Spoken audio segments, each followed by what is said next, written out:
I would like to introduce Forrest Kipp Thomas. Everybody know him as Kipp. He's an executive chef here in Madison, been a chef over 30 years. And it's great to have you here on the show, man. Thanks for coming in. Well, thank you, JP. I really appreciate it. You know, it's a good opportunity to be able to talk to the public, you know. Yes, sir. And tell a little bit about my background and how I came into existence in the Madison community. Yeah. Hey, you've been doing a great job here, man. I have to say, before I opened up my barbershop, I had counsel with Kipp and a couple of his owners at North American Rotisserie, and these guys really have their things going well here in Madison. But tell me a little bit about yourself, man. How'd you get started? Well, started cooking basically as a child. I was raised in a family of a bunch of cooks, so grandmother and stuff like that. The old story go line, you know, you basically you learn through your family. And I had started to learn an appreciation of cooking, but understanding what cooking does for a family and for the community. Yes. You know, but as I got older, became a teenager, of course, you know, you get your first job in Milwaukee. The first job turned out to be a restaurant. Right. You know, and I was fortunate to, basically work at a restaurant that was always busy. So me learning how to cook was at a fast pace. And so I learned that in a quick manner. But then I went out to Whitewater to school, and once again, you need a job. Right. So started working again in the kitchen. So were you a campus cook there? I was a campus cook, and I kind of dwelled very well it was a PFM, it's called, Professional Food Management. Okay. And one of the guys who was a manager kind of basically looked at me one day and said, "Hey, I think you might have something in this business one day. You know, you seem to know what you're doing, and you're very comfortable around the kitchen." You know, at the time I was just thinking, yeah, he just wanted me to work some more hours. And he was right, because I went to school for one thing and ended up being in another thing. Well, I have to say, Kipp, I went to Whitewater too, and I went for sociology and criminal justice, and I'm a barber. So, hey, we both got two great technical skills that we're, doing well. Well, yeah, it's funny. It's like you have to take the best of your opportunity and make the best out of it. And I don't regret any of my movements in life, and it got me here. Right. So, what makes a great chef? You have here in Madison. We have a lot of people that came in Madison and opened up a restaurant, and they closed. Or they're great cooks, but they just can't catch on where they have that longevity in this business.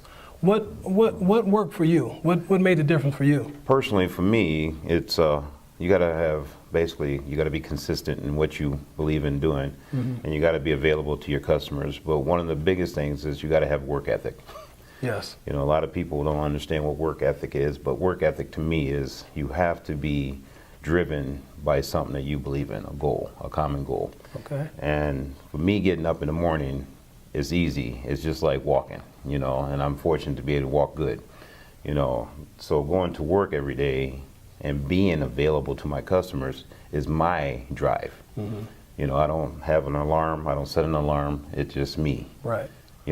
But that's me, and I'm fortunate in that I've seen people come and go in this business, and unfortunately, you go visit their restaurant and they're not there, and it's the middle of a lunch rush or a dinner rush. Right. You kind of question it. For me, I look at it and I'm like, well, that person doesn't have that drive, doesn't have that work ethic. But that's not to say that the product is no good. Right. Some people are fortunate to not have that, but that's my drive. Right. So I know what your signature dish is, but let everybody know what your signature dish is. When people say Kipp, what do they think about? Well, the funniest one is macaroni and cheese, and that's not something that I went out and planned. This is going to be that dish. Can we put the recipe on the screen here? Well, we could. It's just, the funny thing about the recipe, and I'll give you this. The recipe is very simple. It's the cooking process that makes the dish. Okay. And that right there is where people will stumble. And because you have to see it, right. To understand it. But it's a very simple, go back to my mom's recipe with me tweaking it for a different style. Okay. But fortunately, macaroni and cheese is something that when people see me, and it's about the kids too, because I had to create a dish that kids like. Right. You know, kids dictating the family where they're going to go have dinner at. So if I was to make macaroni and cheese like some of my aunts made back in the day, kids wouldn't like it, but I understood what it was, baked macaroni and cheese. But I like to make it creamy and smooth for kids, their taste. You know, but our chicken, you know, us starting in the chicken business, that was one of the signature dishes too that became known as our chicken was probably the best chicken in the city of Madison at one time. Yes. Boston Market came and they left. And we were told by people that worked at Boston Market, well, we couldn't compete with you guys. I don't know if that's true, but in the same token, we saw them come and go before us. Right. And that was a rotisserie chicken, correct? Yes, rotisserie chicken. You know, but things like that, when we created that restaurant and created that menu, we created it for the family. And one of our biggest goals was captivating the kids. Right. You know, so we were lucky. Yeah. You know. Yeah. So right now, you are the executive chef at the Coliseum Bar. You run your own catering business, Kipp's Cuisine, through the Coliseum Bar. Right, correct. So can you let us know your path from when you opened up your first restaurant to where you're at now? Well, the story is Madison's a small community and everyone seems to know each other. So two gentlemen by the name of Mike Miller and Tim Jordan were the reason that I came to Madison. And the reason why I'm probably still here is because in the restaurant business, once you get known, people expect something from you. You know, but my fortunates were to open up a restaurant with them, and then we relocated to Monroe Street across from the stadium, and basically our reputation even grew more. Right. You know, some things take place that, you know, changes the whole plan, but us maintaining who we are in that business, we always maintain a good relationship. Yes. You know, and so being consistent with our food and our food being known, people were always calling for us. Yep.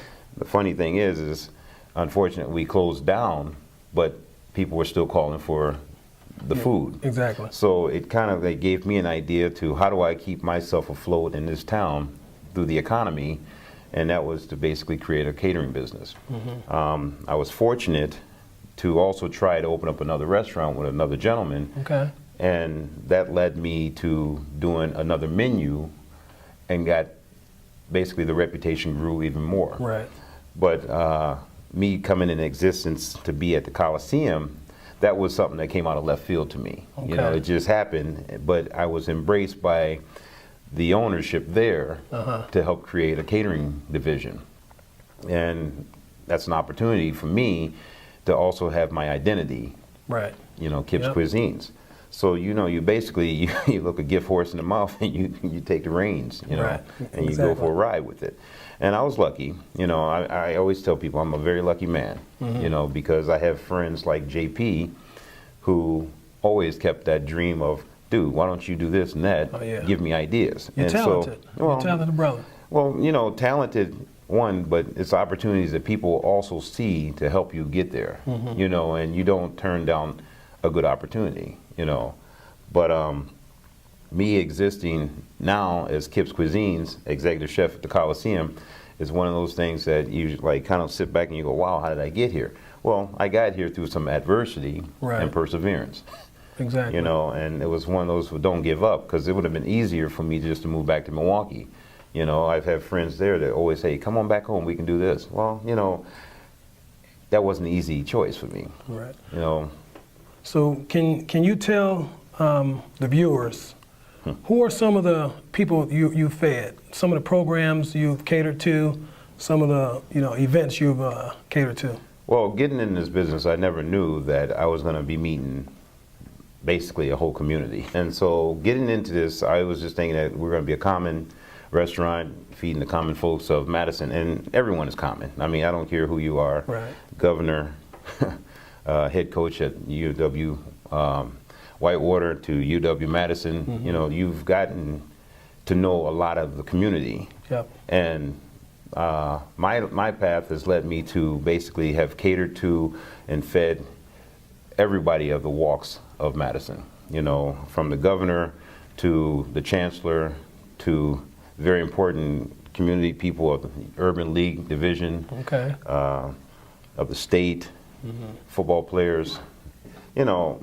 But in the same token, for me, it was never that was not the goal. Right. But I was fortunate that my food was the reasoning for people coming to, the Right. place. And it's like a big fellowship, though. You know, you learn so much in this business of who's out there in the community and stuff like that. And, Right. you sit down and talk to so many different people. But it's something that I'm fortunate and unlucky about. Right. So Thanksgiving is coming up, November. So tell everybody what you do for Thanksgiving. One of the reputations that I've gotten known for is frying turkeys over the holiday season. And I got very well known for doing that because basically frying turkeys is not an art, but it's just one of those, it's a safety procedure thing that you need to understand, that you don't want to burn no deck up, nothing like that. Well, you don't want to just burn down burn the house. the community down, you know. Right. So I was fortunate that once it got out there that I would fry your turkey, a purchased turkey that I get or a turkey that you want, that you like to be fried. You know, people started, telling, it's like Madison's a great grapevine of communications. Exactly. When someone knows something and it's good, they tell their neighbors. Like in the barber shop, he started cooking turkeys for some of the guys in the shop, and Yeah. we started telling the clients, and next thing you know. Well, one of the biggest things is a lot of people don't realize when I give out my catering number, that's my cell phone number. So people call me and I'm like, I don't know who this person is, but they're like, hey, I hear you frying turkeys. And I'm like, and I've never said no. So at this point right now, I'm up to like maybe close to 50 birds a year that I fry just during the holiday season. But I fry a turkey any time of the year because for the one, turkeys are not just a holiday bird no more. Right. It's basically a commonplace in our dinner tables now.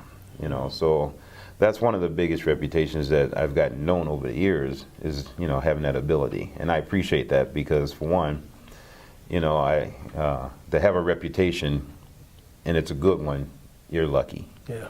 You're doing lucky. a great job, Kipp. You're doing a great job here. Is there any, final thoughts or anything that you want to let our viewers know about you and your catering business? Well, just, when people go through stuff in life, you got to not give up easy. It would have been easy, like I said earlier, to go back to Milwaukee, to my roots and stuff like that. I have a business and I have a great reputation and I'm fortunate, but I also have a daughter that was born here in the Dane County area, and she lives here with her mom, so it's important for me to be a part of her life and watch her develop as a young lady. Yeah. So it's, this, I consider Madison home now. That's good. So That's good. Well, Kipp is down at the Coliseum Bar. What's the address there? It's 232 East Olin Avenue, right off of John Nolan. Most people know the Coliseum. It's the building that looks like an arena, but it's not. Yeah. Well, we're going to give you guys all the Kipp information here. You guys give him a call if you need some food, if you're catering the event, if you need some, somewhere to go. Coliseum Bar, Kipp's Cuisine. We want to thank you for coming in, Kipp, for our show. No, thank you, And, JP. I appreciate the opportunity. Yes, sir. It's the first time I ever get a chance to talk to the community directly. A lot of people don't know that there's a Kipp behind Kipp's. Yeah, and that's him, Kipp. So, thank you.